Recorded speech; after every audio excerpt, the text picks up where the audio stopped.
Hello दोस्तों, स्वागत है आपका अपने चैनल आंसू क्लासेस में। और दोस्तों, जो लोग भी इस चैनल पर नए हैं उनको मैं बता दूं कि ये चैनल पूरा डेडिकेटेड है कम्पिटिटिव एग्ज़ाम के लिए। और अभी प्रेजेंट में पूरा एकदम यूपी पीसीएस आर ओ की और यूपी पीसीएस प्री और इलाहाबाद हाई कोर्ट में जो भी वैकेंसी है इलाहाबाद हाई कोर्ट में आने वाला है, और ये एग्ज़ाम जो यूपी पीसीएस आर ओ का होने वाला है, यूपी पीसीएस प्री का जो एग्ज़ाम होने वाला है, उसके लिए ये वीडियो और आने वाला सारे वीडियो बहुत ही इम्पोर्टेंट है। हर टॉपिक पे हर एक वीडियो रहेगा और बहुत ज़्यादा इम्पोर्टेंट है। काफ़ी सारा वीडियो मैंने अपलोड किया है, तो आप लोग जाके देख सकते हैं प्ले लिस्ट में। और उसके बाद से ये सारा जो भी टॉपिक है, ये जो अभी आप सामने दिख रहा है आपको वीडियो, ये पूरा PYQ और काफ़ी सारे बुकों से लेकर जो मोस्ट इम्पोर्टेंट पूछे जाने वाले जो टॉपिक होते हैं उसी से रिलेटेड बनाया गया है। हर टॉपिक से नहीं बनाया गया है। तो प्लीज़ वीडियो को शुरू से लास्ट तक देखिएगा। और अगर आपको लगता है कि वीडियो से कुछ सीखने को मिला है, कुछ नॉलेज आपको गेन हुआ है, तो आप लोग वीडियो को लाइक कर दीजिएगा और चैनल को सब्सक्राइब करना ना भूलिएगा, क्योंकि आपके लाइक और सब्सक्राइब से मुझे मोटिवेशन मिलता है और मैं वीडियो बनाता हूं और उसको फिर अपलोड करता हूं। तो चलिए स्टार्ट करते हैं आज की वीडियो। अभी आप देख सकते हैं प्रेजेंट का टॉपिक जो है वो आप है प्रमुख कृषि क्रांतियाँ। तो आपको देख सकते हैं जो एग्रीकल्चर रिवोल्यूशन था, तो उसमें क्या क्या रिवोल्यूशन हुए थे और किस उद्देश्य से हुए थे, क्या पर्पस था उनका, ये इसमें आज का टॉपिक का है। तो आप देख सकते हैं प्रमुख कृषि क्रांति का नाम, जो रिवोल्यूशन हुए थे उनका क्या नाम था और उनका पर्पस क्या था, क्या उद्देश्य था पहला। और काफ़ी सारा आप लोगों ने पढ़ा भी होगा, लेकिन होता है ना दोस्तों कि जैसे ऐसे ही लग रहा था। जो RO का एग्ज़ाम हुआ था उसमें जो 11 फरवरी को हुआ था कि हाँ मैंने ये भी पढ़ा है, ये भी मुझे आ ही रहा है, ये भी मुझे आ ही रहा है, थोड़ा देखा हूँ, कहीं जानता हूँ, लेकिन क्या था आपको क्लियर मालूम नहीं था। आप कंफ्यूज हो गए थे कि हाँ यही होगा कि क्या होगा। जैसे आप लोग पढ़ने को तो अभी देख रहे होंगे तो लग रहा होगा कि हाँ हरित क्रांति तो मैंने पढ़ा है पहले, कभी श्वेत क्रांति पढ़ा है। जो कम्पिटिटिव एग्जाम की तैयारी करते हैं उनकी मैं बात कर रहा हूँ, जो नए हैं उनको तो नहीं पता होगा। लेकिन अगर आ जाए गुलाबी क्रांति तो फिर आपको लग नहीं पाएगा कि अच्छा मांस तो मैंने पढ़ा था, लेकिन प्याज भी होता है क्या, झींगा भी होता है क्या। तो इसीलिए ये वीडियो लाया गया कि आपको पूरा हर एक डायरेक्शन, हर व्यू से आपको ये पूरा मतलब वीडियो बनाया गया है कि अच्छे से उसको ये लिखा गया है कि आपको हर एक चीज़, हर एक टॉपिक कवर हो जाए। और अच्छे से आप एक दो बार अगर वीडियो को देख लेते हैं तो आपको एकदम कभी भूलेगा ही नहीं। या तो आप नोट कर लीजिए और उसी को 2-3 बार रिवाइज करिएगा हर, तब वीडियो का बार बार मत देखिएगा। अगर नहीं नोट बनाना चाहते हैं तो वीडियो को 1-2 बार देख लीजिएगा।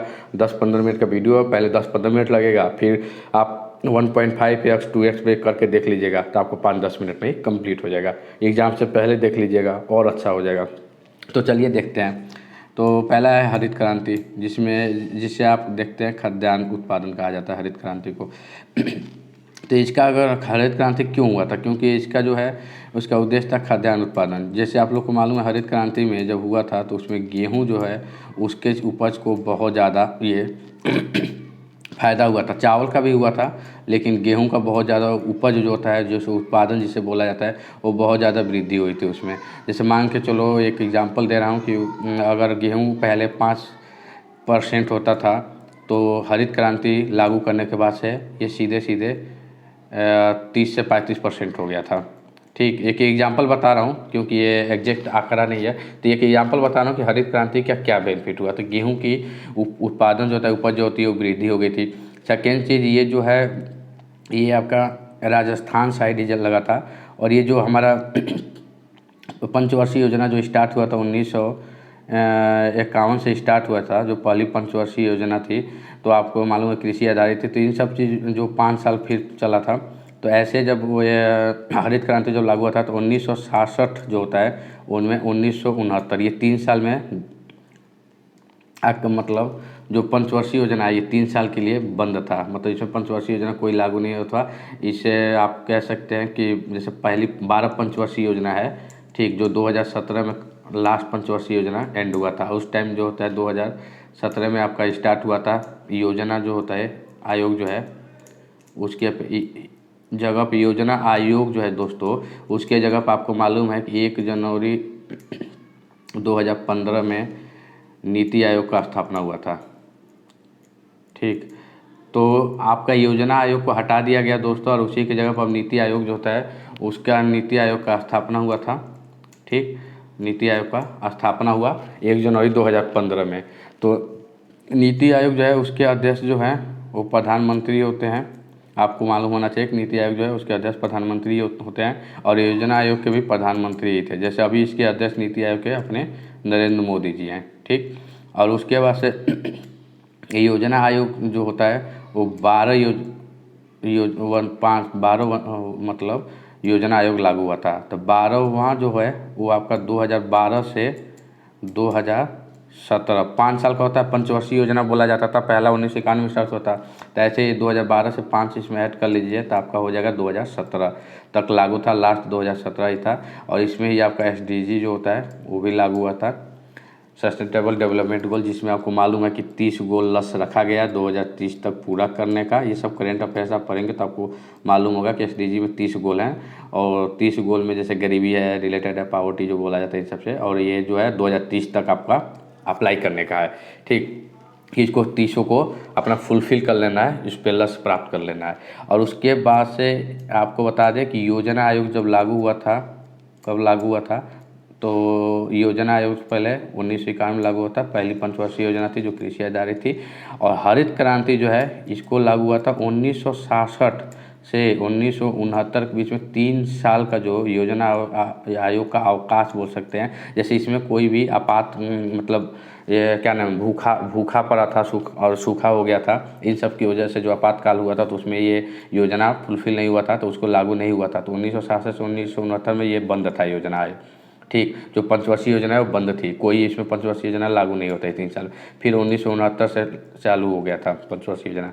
नेक्स्ट तो इसी में जो होता है हरित क्रांति को हरित क्रांति का दिमाग में आया था। और उसके बाद से हरित क्रांति को आपको मालूम है कि अपने यहाँ के स्वामीनाथन जी हैं, ठीक, जनक कहा जाता है स्वामीनाथन जी को। हरित क्रांति का जनक जो है स्वामीनाथन जी को कहा जाता है। तो वही जो है दोस्तों स्टार्ट किया था 1966 से 1970। और इसी 3 साल में जो था गेहूं की वृद्धि बहुत ज़्यादा देखी गई थी। और जो कि स्टार्ट हुआ था आपका भारत में राजस्थान जो होता है, ठीक। अच्छा, भारत में राजस्थान और पंजाब जो होता है दोस्तों, यहाँ पे इसका बहुत ज़्यादा राजस्थान और हरियाणा जो होता है यहाँ पे इसका बहुत ज़्यादा यहीं से स्टार्ट हुआ था। और इस क्षेत्र में बहुत ज़्यादा इसकी हरित क्रांति की जो होती है वृद्धि हुई, बहुत ज़्यादा वृद्धि हुआ, ठीक। और इसके जो है जनक कह लीजिए स्वामीनाथन जी हैं, हरित क्रांति के जनक स्वामीनाथन जी को कहा जाता है, ठीक। तो दोस्तों एक चीज़ आपको बता दें कि ये मेरे पास बहुत सारा मतलब फैक्ट तो है, ये सब चीज़ें हैं, लेकिन बहुत सारा जो नॉलेज है जो टॉपिक जिससे रिलेटेड है मैं कोशिश करता हूँ कि उसको बता दूँ उसी टाइम, और बताने का पूरा कोशिश भी करता हूँ। चूँकि मैं एक टीचर नहीं हूँ, एस्पिरेंट ही हूँ, तो इसलिए जितना नॉलेज है उसके हिसाब से मैं बताता हूँ, जितना मुझे याद है वो सब चीज़ें बताता हूँ, एक्सप्लेन करता हूँ। लेकिन हाँ, मैं भी बहुत सारा नॉलेज है, लेकिन क्या होता है दोस्तों कि मेरे पास इतना कोई सिस्टम नहीं है कि एक फ़ोन है और उसी से मैं वीडियो बनाता हूँ। तो फ़ोन की स्क्रीन आप देख सकते हैं कितना छोटा होता है, उसमें पूरा चीज़ें मैं समझा नहीं पाता हूँ और पूरा एक बार में लिख नहीं पाता हूँ, अच्छे से लिख भी नहीं पाता हूँ क्योंकि छोटा स्क्रीन होता है। यही रीज़न है कि मैं अच्छे से मेरी बातों पर आप लोग ध्यान दीजिएगा और उसको नोट करिएगा, क्योंकि लिख नहीं पाता हूँ तो हो नहीं पाता। और चूँकि मेरे पास इतना इनकम नहीं है कि मैं एक डिजिटल बोर्ड खरीदूँ अच्छे से और उस पर पूरा बनाऊँ, या वाइट बोर्ड खरीद के उसको फिर क्या नाम है कि मोबाइल से बना पाऊँ, क्योंकि उसके लिए भी एक आदमी चाहिए और मैं अकेले ही सब कुछ करता हूँ। तो इसलिए दोस्तों मैं कहता हूँ कि प्लीज़ वीडियो को लाइक कर दीजिएगा और चैनल को सब्सक्राइब करिए, क्योंकि जितना जल्दी मेरा सब्सक्राइबर इंक्रीज होगा तो कुछ अगर इनकम आता है तो मैं, देखिए पहली बात कि चैनल नहीं इसलिए नहीं बनाया कि मुझे पैसा कमाना, मुझे इसलिए बनाया कि जितना मुझे नॉलेज है, जिस चीज़ों से मैंने फेस किया है अपनी समस्या जो होता है, जो भी मैं निकला हूँ और जहाँ जो भी चीज़ें फेस किया हूँ, वो कोई भी न्यू एस्पिरेंट जो है उसको, या जो भाई लोग भी बहन लोग तैयारी करते हैं उनको कोई दिक्कत ना हो कभी और कोई प्रॉब्लम ना हो। इसीलिए मैं इस चैनल को बनाया हूँ कि हर एक चीज़ें, चाहे वो डाउट है कम या कोई भी चीज़, हर एक चीज़ का सलूशन यहाँ पर मिलेगा और हर एक चीज़ें आपको अच्छे में फ्री ऑफ कॉस्ट प्रोवाइड करा जाएगी। कभी भी कोई चार्ज इस चैनल पर नहीं लगेगा, चाहे ये चैनल कितना भी बड़ा हो जाए, कितना भी ग्रो कर जाए। कोर्स या ये सब चीज़ें मुझे बेचने का, ये सब चीज़ें कुछ नहीं है, फ्री ऑफ कॉस्ट में रहेगा। लेकिन हाँ, बस यही है कि हाँ, मुझे सब्सक्राइबर बढ़ेगा अच्छे से बढ़िया से तो आपको पैसा मेरे को आएगा। तो मैं यही करूँगा कि उसमें आपका जैसे और भी चीज़ें, मैं जैसे टेस्ट सीरीज हो गया, ये सब चीज़ें खरीद के लाऊंगा और ज़्यादा से मात्रा में, और उसका मैं डिस्कशन कराऊंगा सब चीज़ें, उसमें पैसा इन्वेस्ट करूँगा। कुछ पैसे जो है वो डिजिटल बोर्ड में लगा दूँगा, अगर कुछ इनकम होता है तो डिजिटल बोर्ड खरीद के लगाऊंगा। मतलब ये नहीं है कि अपने लिए नहीं, ये सब चीज़ें आप ही के लिए करना है, और आप ही के लिए वो पैसा अगर आता भी है तो वो आप ही के लिए ही ख़त्म करना है, आप में ही वेस्ट करना है, आप में भी अच्छे से लगाना है। और अच्छा आएगा तो 1-2 लड़कों को रख लूँगा जो कंटेंट बनाएंगे अपना, और अच्छे से कर मतलब होगा, मैं केवल समझाऊँगा बताऊँगा। तो यही मेरा पर्पज़ है, एक मोटिव लेकर स्टार्ट किया चैनल, एक लक्ष्य को। तो प्लीज़ मेरे लक्ष्य पे और मेरे मोटिव पे मुझे को पहुँचाने के लिए लक्ष्य तक आप लोग का एक बड़ा योगदान रहेगा। जो लोग ये देख रहे हैं तो अपने योगदान और अपना प्यार बनाए रखिएगा। चलिए नेक्स्ट देखते हैं, चूँकि इसलिए मैं समझाता नहीं हूँ दोस्तों, जैसे ये हरित क्रांति के बारे में इतना कुछ डिटेल में बताया, क्योंकि वीडियो बहुत लंबा हो जाता है और टॉपिक है इतना ज़्यादा। मैंने एक टॉपिक है मतलब एक वीडियो मैं सोचता हूँ 10 मिनट से अधिक ना हो, लेकिन यही समझाने लगता हूँ उसके बारे में, फिर ज़्यादा हो जाता है और यही रीज़न है कि वीडियो लंबा बन जाता है। चलिए खैर, सेकेंड देख सकते हैं श्वेत क्रांति। ठीक, श्वेत क्रांति में आप देख सकते हैं यहाँ पे है। ठीक, और यहाँ पे आपका श्वेत क्रांति, सॉरी एक मिनट, हाँ श्वेत क्रांति इसके हैं दुग्ध उत्पादन के लिए। श्वेत क्रांति जो होती है, श्वेत मतलब देखते हैं दूध कैसा है, सफ़ेद होता है, ऐसे याद कर सकते हैं, तो इसीलिए उसको श्वेत क्रांति बोला जाता है। तो इसका उद्देश्य था श्वेत क्रांति का, इसलिए अब स्टार्ट किया गया था दुग्ध उत्पादन के लिए। और इसके भारत में जनक जो है वर्गीस, ठीक, कुरियन जी है, वर्गीस कुरियन बोला जाता है। ठीक, भारत में इसके जनक कौन है वो पूछ लिया जाता है, बहुत ज़्यादा इंपॉर्टेंट क्वेश्चन आता है। वर्गीस कुरियन जी हैं। ठीक, और इसी को हम लोग, इन्होंने ही ऑपरेशन फ्लड भी स्टार्ट हुआ था। ठीक है, ऑपरेशन FLOOD फ्लड। तो ये ऑपरेशन फ्लड जो है दोस्तों, ये पूरा श्वेत क्रांति और ये दुग्ध उत्पादन से संबंधित है, और ये इसको भी वर्गीस कुरियन ने स्टार्ट किया था ऑपरेशन फ्लड को। और श्वेत क्रांति के ही दोस्तों जो हैं जनक जो हैं वर्ल्ड में, मतलब विश्व में जो होते हैं जनक, ठीक, विश्व में जनक जो है वो वारलॉग जी हैं। ठीक, वारलॉग जी हैं। ठीक, तो ऐसे आप लोग याद कर सकते हैं कि श्वेत क्रांति के जनक भारत में अपने इंडिया में वर्गीस कुरियन जी हैं, और विश्व में जो थे वारलॉग जी थे। ठीक, अब नेक्स्ट हम देख सकते हैं नीली क्रांति।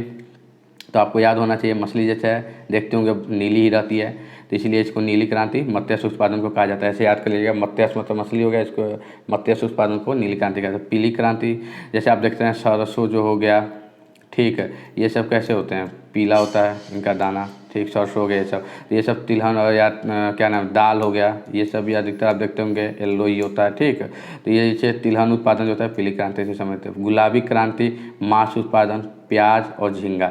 झींगा जो लोग भी अगर देखे होंगे तो आपको मालूम होगा, झींगा हो गया, और प्याज तो सब कोई देखता ही है, सब चाहे एस्पिरेंट हो खाना बनाते हैं, प्याज देखते होंगे गुलाबी कलर का उसका होता है, गुलाबी ही होता है।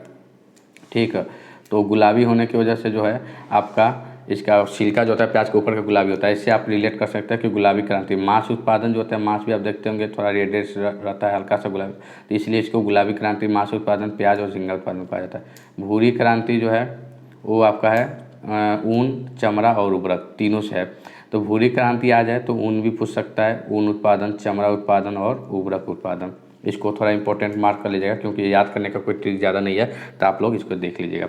बादामी क्रांति मसालों से संबंधित है। लाल क्रांति टमाटर उत्पादन से है। अब इसको याद करने की जरूरत नहीं, टमाटर का कलर कैसा होता है, लाल होता है, सब लोग जानते हैं, तो इसको लाल क्रांति कहा गया। गोल आलू कैसा होता है, गोल होता है, तो आलू गोल है तो गोल क्रांति कह लीजिए। स्वर्णिम गोल्डन क्रांति जो होती है हार्टिकल्चर, फल सब्जी जो होता है, हॉर्टिकल्चर भी पूछ लिया जाता है, फल सब्जी और शहद। शहद को आप जानते हैं बहुत महंगा होता है। ठीक, तो शहद महंगा है तो इसीलिए इसको स्वर्णिम गोल्डन क्रांति कहा जाता है। ठीक, और शहद का कलर भी देखते होंगे एकदम सोने जैसा होता है थोड़ा, तो इसलिए ये हो गया, ऐसे याद कर सकते हैं आप लोग। फिर रजत क्रांति आप देख सकते हैं, अंडे को कहा जाता है सिल्वर। अंडे का जो होता है ऊपर का भाग जो होता है देखते होंगे जो है थोड़ा सा सफ़ेद होता है, तो ऐसे अटैच कर सकते हैं, हल्का सा सिल्वर होता है अंडे का, तो इसीलिए इसको रजत क्रांति, सिल्वर क्रांति, अंडा उत्पादन हो गया। इंद्रधनुष क्रांति जो होता है कृषि का संपूर्ण विकास के लिए इंद्रधनुष क्रांति स्टार्ट किया गया था। एक बार हम लोग ऊपर से रिवाइज कर लेते हैं। हरित क्रांति खाद्यान्न उत्पादन, श्वेत क्रांति दुग्ध उत्पादन, नीली क्रांति मत्स्य उत्पादन हो गया, पीली क्रांति तिलहन हो गया, भूरी क्रांति चमड़ा उत्पादन उर्वरक हो गया। ये सारे दोस्तों मोस्ट इम्पोर्टेंट जो होता है फैक्ट है, स्टार मार्क कर लीजिए, मोस्ट इम्पोर्टेंट है, सबको याद करना है। बादामी क्रांति मसाला हो गया, लाल क्रांति टमाटर उत्पादन हो गया, गोल आलू हो गया, इंद्रधनुष क्रांति कृषि का संपूर्ण विकास के लिए।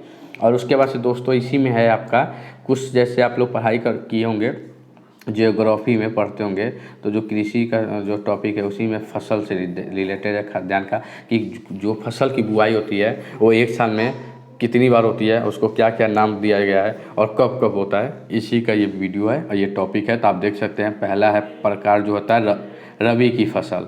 तो इसकी रबी जो होता है, इसकी फसल जो होती है अक्टूबर नवंबर में इसकी बुआई की जाती है और मार्च अप्रैल में काट लिया जाता है। अभी के टाइम पे इसकी कटाई हो गई। तो आप लोग अभी देख रहे होंगे अभी किसका कटाई हो रहा है, गेहूँ का हो रहा है, सरसों का हो रहा है। तो वही गेहूँ है, सरसों हो गया, ठीक। मटर को भी काटा गया था। होलिका दहन जो हुआ था, आप लोग को याद होगा, जो गाँव लोग शायद देहात में रहते हैं, कि होलिका दहन के टाइम मटर फरा हुआ था। जौ हो गया, इसके साथ ही गेहूं के साथ बोया जाता है। चना हो गया, मसूर हो गया, आलू आप लोग देखे होंगे गांव साइड में बोया गया था। तो रबी की फसल में आपको ये सब रटना है दोस्तों, एकदम फैक्ट की चीज़ें ही मैं बता रहा हूँ ना, इसे जल्दी याद नहीं होता है, इसको आप लोग को याद करना है। रबी अक्टूबर नवंबर बोई जाती है, कटाई मार्च अप्रैल में होती है। ये ज़्यादा इंपॉर्टेंट नहीं है, ये ज़्यादा इंपॉर्टेंट हो जाता है प्रमुख फसल कौन कौन से रबी के अंदर, गेहूँ, चना, जौ, सरसों, मसूर, आलू। खरीफ का फसल जो होता है दोस्तों, वो जून जुलाई में बोया जाता है। तो जून जुलाई में आप देखते होंगे जब बारिश होता है तो क्या बोया जाता है, धान बोया जाता है, ठीक है। और अक्टूबर और नवंबर में इसको काटा जाता है। तो चावल, धान हो गया जो, ठीक, ज्वार हो गया, बाजरा हो गया, मक्का हो गया, तिल हो गया, मूंगफली भी बोया जाता है। तो ऐसे आपको याद कर लेना है खरीफ की फसल, यही ज़्यादा इंपॉर्टेंट है। प्रमुख फसल कौन कौन खरीफ के अंदर आती है। नेक्स्ट है जायद।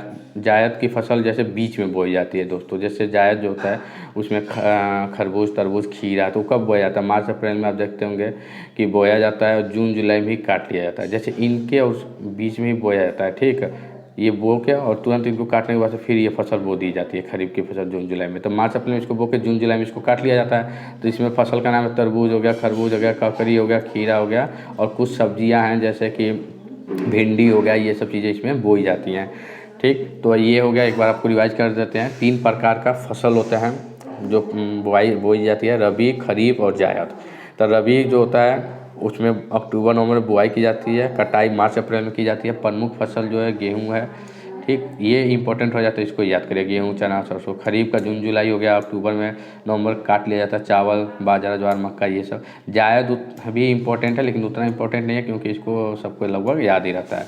तो दोस्तों जो लोग भी चैनल पर नए हैं उनको मैं बता दूं कि अगर आप लोग को ऐसे भी और भी वीडियो चाहिए तो कमेंट बॉक्स में कमेंट करिएगा इससे रिलेटेड। और भी मतलब काफ़ी सारे वीडियो आएगा जैसे स्पेशल का, इन सब चीज़ों का, ठीक। तो आप लोग तो दोस्तों जो लोग भी नए हैं चैनल को सब्सक्राइब कर दीजिएगा और वीडियो को लाइक कर दीजिएगा, क्योंकि आप एक सब्सक्राइब और लाइक से ही मुझे बहुत ज़्यादा मोटिवेशन मिलता है। और भी ऐसे वीडियो आ जाएंगे। जो भी डाउट है आप लोग प्लीज़ कमेंट बॉक्स में कमेंट करिएगा। और मेरे टेलीग्राम लिंक को इसमें डिस्क्रिप्शन में है, मतलब आपका जो लोग भी डाउट है कोई भी चाहिए रिलेटेड तो मेरे टेलीग्राम को ज्वाइन कर लीजिएगा। आप लोग यूट्यूब में जाइएगा, अबाउट में जाइएगा, आपको टेलीग्राम का लिंक मिल जाएगा, उसको डाउनलोड कर लीजिएगा। और मैं कोशिश करूँगा अभी डिस्क्रिप्शन में भी उसके लिंक को डाल दूँगा। तो चलिए मिलते हैं नेक्स्ट वीडियो में, तब तक के लिए थैंक यू।